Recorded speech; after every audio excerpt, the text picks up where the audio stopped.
Association, a role that she's held since last summer, and she's been a board member for a number of years.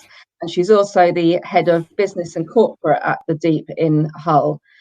We also have Richard McVay, who is the Vice President for Operations in the UK and Ireland at IWG, and also a board member of the Flexible Space Association. So it's a family affair today for the Flexible Space Association. Please, as we go along, do ask any questions that you'd like answered in the chat box, and we'll either pick those up as we're going along or at the end. But I will start off with some questions for Richard and Freya. And perhaps starting with a sort of general overview, can you give us some examples of the sorts of preparations that you've been making for when more people return to work, and maybe how it's been going more generally? Freya, shall we start with you? I think the main thing I've been doing is liaising with my clients to find out, when they intend returning to work. And in what capacity. So we've got some that are doing it in shift patterns so that they can do their own business continuity. So that's been key to starting it. And then physically, the main things we've been looking at is signage, appropriate signage, where that needs to be and how we do that. And just reviewing the hand sanitizers that we have, because we've had hand sanitizers outside kitchens and toilets since bird flu. So we've been just making sure that we've got enough in the right places. So that's probably the three main things that we've been focusing on. Okay, and Richard? Okay, so we've managing lots of sites, we took the decision to set up a central function, a help desk, where we could have a small team of specialist people who could provide support to our centres in terms of the queries they're getting from clients. And from centre teams. So we set up a coronavirus help desk, and we set them up with a toolkit of information that was very much centred around government advice, NHS advice. But we're really trying to control the information that we're giving out to clients to make sure that it's accurate and we avoid opinions and anything that's not in line with government advice. So very much we're trying to drill into our teams that we need to be totally in tune with government advice and recommendations and not deal with any hearsay or any of the ad hoc information that's on the internet. So with that in mind, we've put a lot of focus on the risk assessments within the centres. And that's our own centre risk assessments. It's also looking at where we have shared spaces with landlords and making sure that our landlords are adhering to safety measures. We've had lots of extremes in that respect. We've had some very good landlords and managing agents who have lots of measures in place. Equally, we've had some others who hadn't really thought about what they needed to do in the buildings. So as well as our centres, we've had to make sure that we're really working closely with landlords, contractors who are visiting us, sales teams who are touring around clients in our centres, either virtually or in person, and also cafe and deli providers. So just lots of safety checks, lots of risk assessments, and lots of signage, sanitisation points within the centres. So really three things: a central help desk, make sure the teams are very close to government guidelines, and then make sure we're risk assessing not just ourselves, but people we're working closely with as well. So that's a lot of the preparation we've been doing.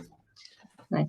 So I think what's interesting having both of you on this webinar today is that you're from very different types of businesses, and Richard, IWG obviously has multiple brands, is a global company, but with hundreds of locations just across the UK.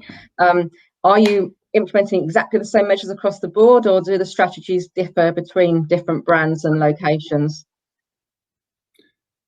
Okay. My audio dropped then, but I think you just asked me a question about the brand. So really, we've not seen. Thanks for the nod, Jane. That helped. So we've not differentiated specifically on brands. It's more about the individual location. So what we've found is we might have two Regis centres, but because one centre we're in a shared building, the other one's a standalone building. It's more unique circumstances relating to the specific buildings. So again, making sure that all of those buildings, we can create safe environments, we can implement the government's advice. So it's very much more layout based. There is a little bit of a differential between some of our spaces locations and more kind of membership based locations. But really it's more about the property than the brand. So we're trying not to work off a template. We're trying to get our teams to think and have input and constantly update risk assessment. So what we don't want to do is issue blanket instructions and take away the ability for our teams to think locally, and also get feedback from clients and take into account clients and other stakeholders' opinions. So yeah, more location specific than brand specific.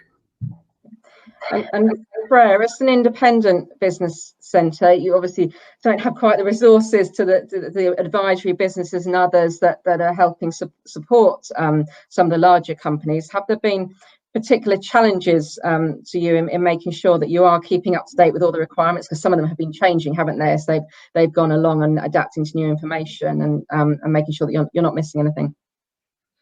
Yeah, I think it is, and I think it can be quite overwhelming when you're on your own trying to work your way through it, because you're hoping to do it right. As Richard quite correctly said, everything that we're doing, although I'm liaising with clients to find out where they are in their own minds with it, because it's as much as the fact that there's the risk assessments and preventing the spread of infection, it's still very much a hearts and minds thing, because some people are viewing it in one way and some are viewing it in another. But what I found very, very useful was the government document, which is working safely during COVID-19 in offices and contact centres. If you work your way down that document, okay, you've got to rethink some of the words as to, they might be talking about employees, but if you change it to clients and just slightly change the tense, that whole document gives you everything that you need and it keeps you on the right track. So I think, yes, it seems a lot. Yes, if you can't talk to anyone, it's difficult. But what we've also done is that all of the whole centres, we all talk together anyway. So we set up a Zoom meeting and spoke to one another. So we've been doing some, some remote support, if you like, and peer support within the area. And just perhaps at this point to pick up on a question that we had from somebody who'd registered for the webinar. I don't know whether this applies to you, Freya, and I suspect it may apply to at least some of IWG's locations. How are you managing communal space where one-way systems are not an option due to the size and layout? Is that something that you've had to consider at all, or is it not relevant to your business centre, Freya? It's very relevant to my business centre.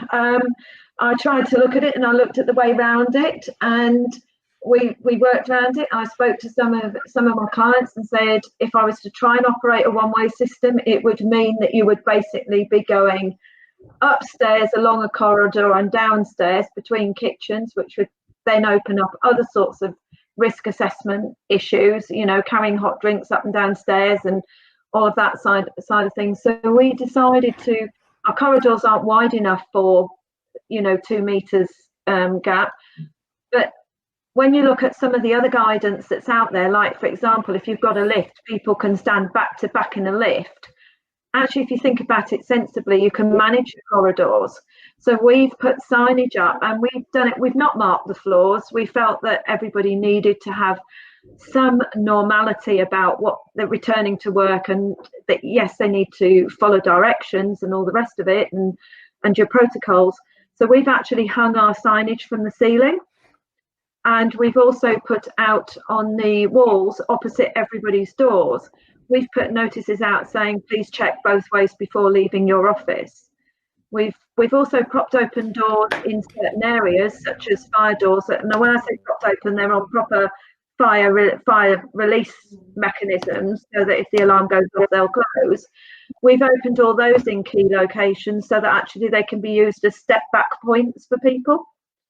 So we've tended to do that, but we've done it in conjunction with our client base. We can do that. We're a single centre, so it's easier to do it. But we've done it with them because I feel that if you don't get buy-in from them, they're not going to follow it, and then you're going to spend all your time policing it, which is just not good for business relationships. Yeah. I don't know what Richard feels on that one with so many more centres. Richard, we know we've been having some audio problems with Richard, and I'm suspecting this might be happening again, unfortunately. I think we will, he's just, I think just logging back in we might, we now confusingly have two of Richard, which could get slightly tricky. Richard, can you hear me at the moment? Yeah, I can hear you. I've just switched to a hotspot. One of the things we've probably all learned to do on mobile working. So I think the question was about one-way systems in the centres. Yes, is that something that you've had to do or have found useful, or not helpful?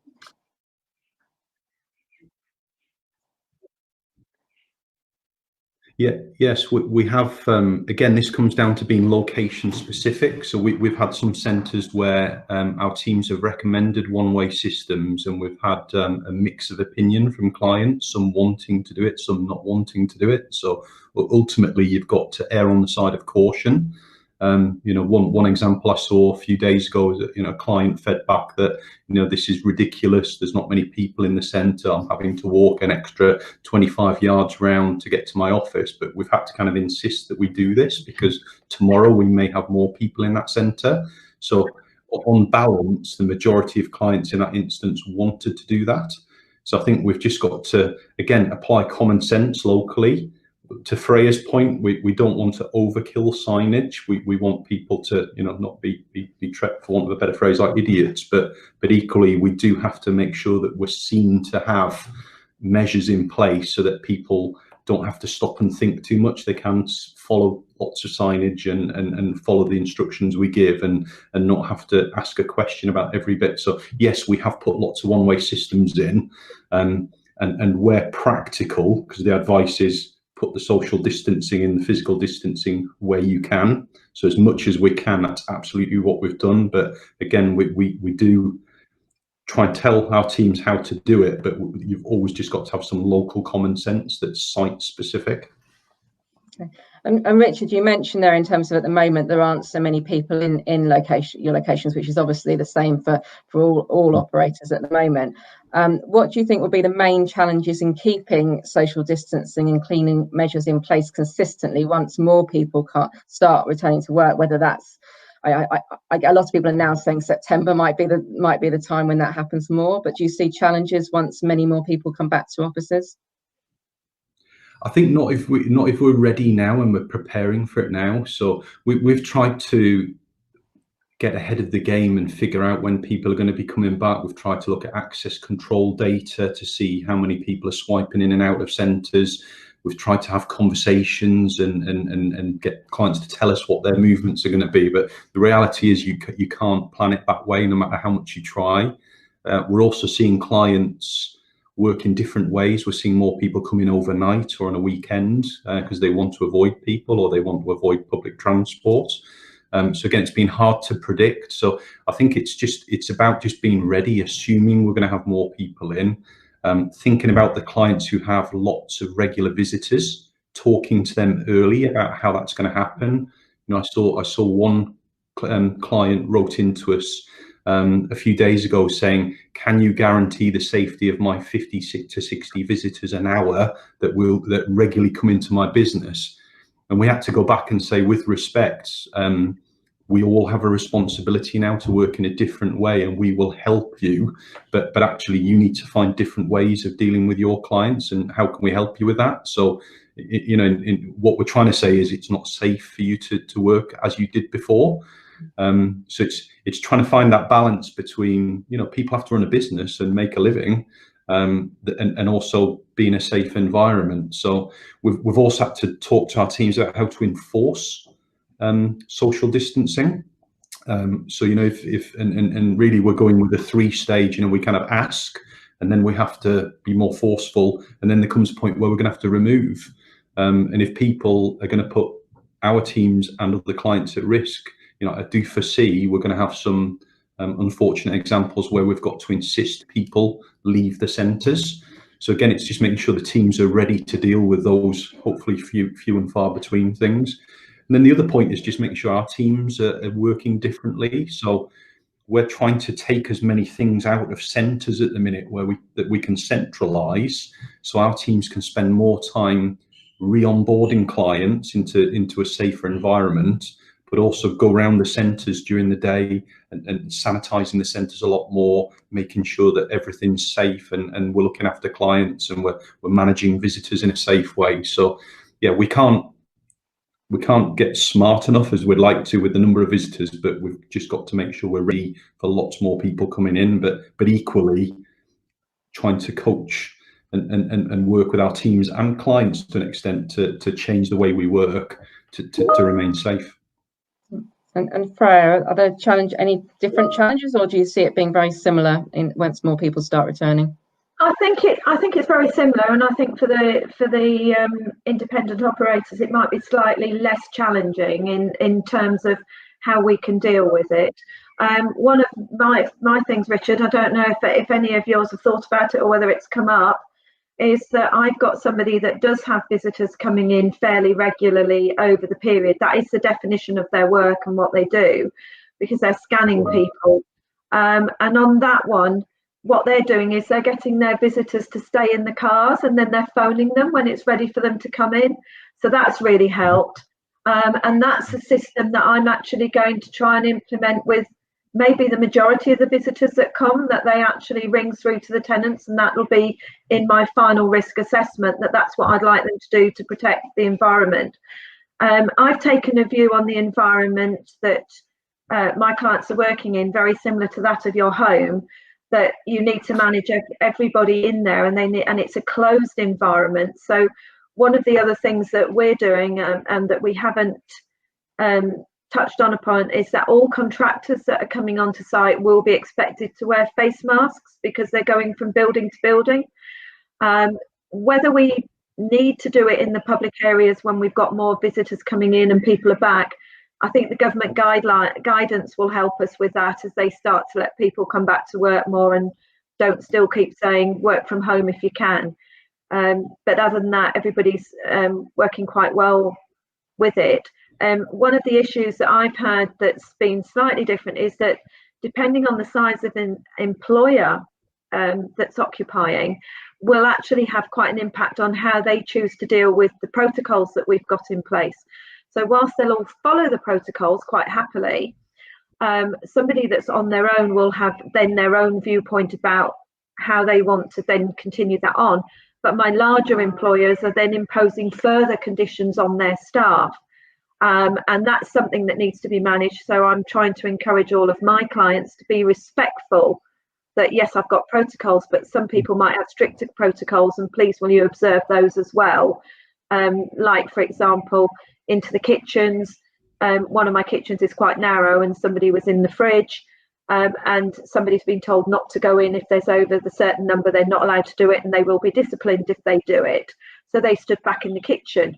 Said person in the fridge didn't call them stupid, but used similar words that made them feel like they were being stupid because they were following the protocols. So we've got those sort of issues happening, and they're the things that I think will be challenging for centre managers and the staff that work within them.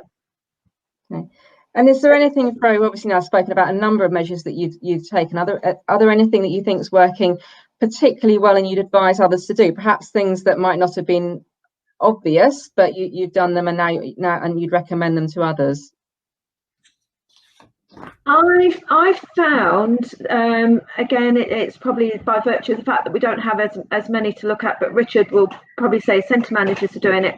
I think the engagement with your companies is key, absolutely key, because they will tell you everything that they need, that there's concerns, and then you can guide them back, and you can put common sense on it, and you can stop bad feeling or anything like that that might ensue between other tenants, and also trying to distill some of the myths that are going on. For example, as an environmental project, we don't want to change our hand dryers out to hand towels. It doesn't sit in with it. So I've checked this out, and on the WHO website it quite clearly says you can use hand dryers, but we've put bins in the toilet so that if those staff that want to feel more comfortable by having hand towels can use their own, and they've got somewhere to dispose of it. So, and the other one is we've put, it's one that's maybe not as well known, is we've actually put signs above all of the flushing mechanisms of the toilets to remind people to put the loo seats down, because that whole process of flushing a toilet actually sends the bacteria further into the air, and it's one of the things that's highly recommended as well. Yes, I think there's been some figures out on this just in the last 24 hours and the importance of doing that. Richard, are there any, what would be your top tips to others and from what you've been doing and lessons you've learned? Yeah, I think just to reinforce Freya's point, I think there's lots of myths out there. There's lots of people are Googling lots of information, and you know, I've had exactly the same point about paper towels and hand dryers, and somebody sent, you know, a client cut and paste something which was government advice, but it related to medical practices and surgical areas, not office space and workspace. So I think it's just making sure we respect people's views, but we also just be clear on what is the right thing to do. Also, not shackling the teams too much. If somebody locally thinks that they should be doing something, and it's in line with the government advice, just do it. You know, if your clients are asking you for this, this is where in some centres you might find, you know, more signage on the floor and more kind of one-way systems than in others, because you know, you have to trust your teams at a local level to make sensible decisions and make sure that clients are in agreement. So I think it's just being clear on what's right and what's not. We are seeing some very sort of heightened queries. You know, I think of one that came in today in London where somebody wants information about a Legionella outbreak in a building 5 doors down from our centre 2 years ago. And they want us to give reassurance that there's in no way that Legionella can now be present in our building, and that just shows you the kind of heightened state that some of the people are in, because they're concerned about safety of their teams. So I think it's just making sure our teams have all the information they need, but making sure we keep it at the right level. But we engage with people and we listen to them, but we do the right thing. So there's no rocket science. It's just trying to keep it very sensible and very much in line with government and NHS advice. Yeah. And Richard, given all the changes that are having to be made, are you adapting the way you now market your available workspaces? And are you seeing any changes to the kind of inquiries that you're receiving for them? And I don't know whether that varies from location to location as well. Yeah, so interestingly, we had, I just got an update on this earlier today. We were seeing obviously a trend towards more out of city centre locations, business parks. You know, a couple of examples that I've seen that are particularly busy are places like Barking, Dartford, where people can access by car. You know, they're not travelling on public transport into the city centres. Interestingly, in the last week, our inquiries in central London have gone up significantly, and the amount of people touring centres has gone up considerably, albeit a vast majority of those tours are being done virtually. So we are seeing a bit of a bounce back including city centres and central London. Two things we're thinking about is we're now trying to kind of talk to people about safety a lot more. I think we've been very focused on our teams delivering it, and we haven't really thought about it from almost a marketing perspective, and that's really important.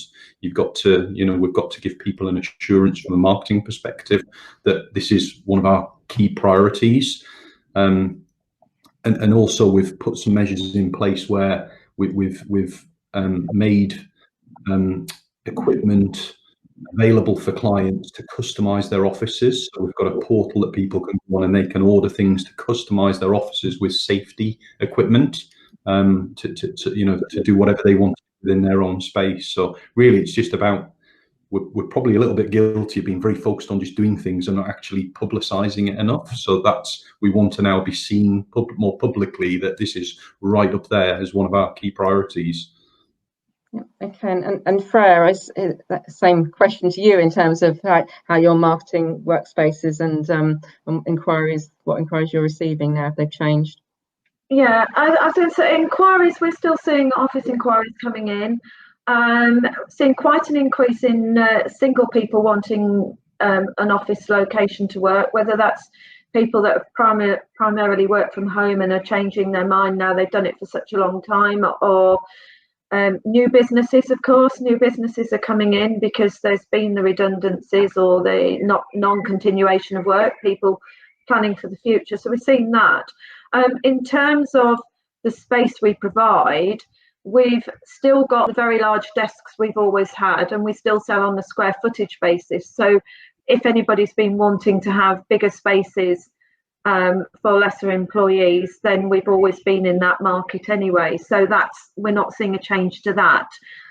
In terms of the COVID security measures, I have been conducting more recently viewings with people with me, and I've met them, and I've already gone through all the COVID security before they arrive, so they've already got that comfort factor rather than doing it on a virtual basis, because people still want to see the space. And so I've taken the view, even though I am living with someone who's shielded, I've taken the view that I can conduct that safely for both myself and my husband. So that's what we've been doing. Yeah, and hopefully that gets easier as everybody becomes clearer in exactly what they need to be doing in those kind of situations, in terms of keeping that distance and other measures. So as a final wrap-up question to both of you, perhaps starting with Richard, it's clearly early days, but what are you seeing now as the prospects for flexible workspace in the coming months? And is there anything, you've spoken a bit about this already, in terms of what can we have some optimism is obviously what everyone's wanting, and I've heard quite a lot of that in the industry, but it would be great to get your thoughts on that.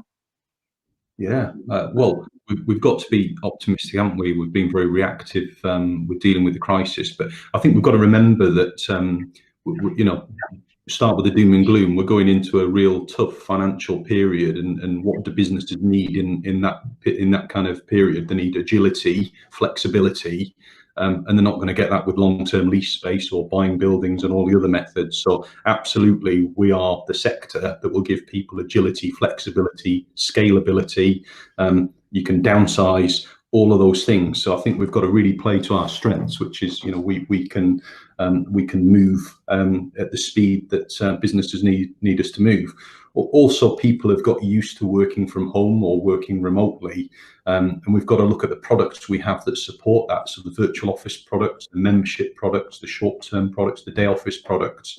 These are all the things now that people can, if they've found a benefit from working from home, that's a strategic advantage for an employer. Then we've got all the products to support that you don't get in the more conventional market space. So I think we've got the agility, the flexibility, we've got the product range, and then the other one is just location, where people want to move location quickly. Particularly if you've got more than one centre, you can offer that. But the flexible space industry, we've got the best network, the flexible workspace. So absolutely, we're in the right place. It's going to be tough, but we've got to play to our strengths. So very optimistic again. We're going to, it's been a tough 6 months, but we should all take advantage of what's coming our way. Yeah. And Freya, interesting to hear your views on this, both from the Deep's perspective, but also in your role as chairman of the Trade Association for the flexible workspace industry. No pressure there then. Right, okay, I would have said yes. The economy does have a play. We've always had a strength in the economy, so I would endorse all of that Richard says. Yes, definitely, I've seen an increase in virtual inquiries from a lot of people for a lot of wide variety of reasons. I do think we have an opportunity in that within the meetings industry, everybody's talking about hybrid meetings, but I think also we could provide hybrid office space for those that, if you've got, like in Hull, we've got Smith and Nephew, say, for example, they need to spread out more, but they might put some of their staff into an office which is linked up very heavily with where they are. They're still in the same city, but they're not in the same building for whatever reason. So I think that's quite a big opportunity for us. I'm not so sure, I share with Richard, I'm not sure where the membership models will go as such, because there's certainly where we are at the moment, we're seeing a bit of reticence in the fact that people they're worried about the hygiene behind in the co-working spaces. So I think there's a lot of work that's got to be done with that one to reassure people, to see where that model takes them. I'm finding people are saying, we want to have a desk, but we want to have the same desk all the time. So they might be happy to be in a shared office with others, but they want it to be their desk that they can wipe, that they can put their things in, and that nobody else is going to be accessing at any point. But that might just be regional, that might just be local to us. But I think as an industry, we definitely got a lot of opportunities here, and we just need to market it the right way to the audience that we are appealing to or want to appeal to. Okay, thank you very much. So both of you, that's a positive note to end on. It's all about opportunities, finding the opportunities and taking them. So thank you to Freya and Richard. We have a couple more webinars in the planning stages or late planning stages, and hopefully we will be able to release the dates of those very shortly via our usual channels. So thank you very much to Freya and Richard, and to everybody who's joined us this afternoon. Thank you. Thank you.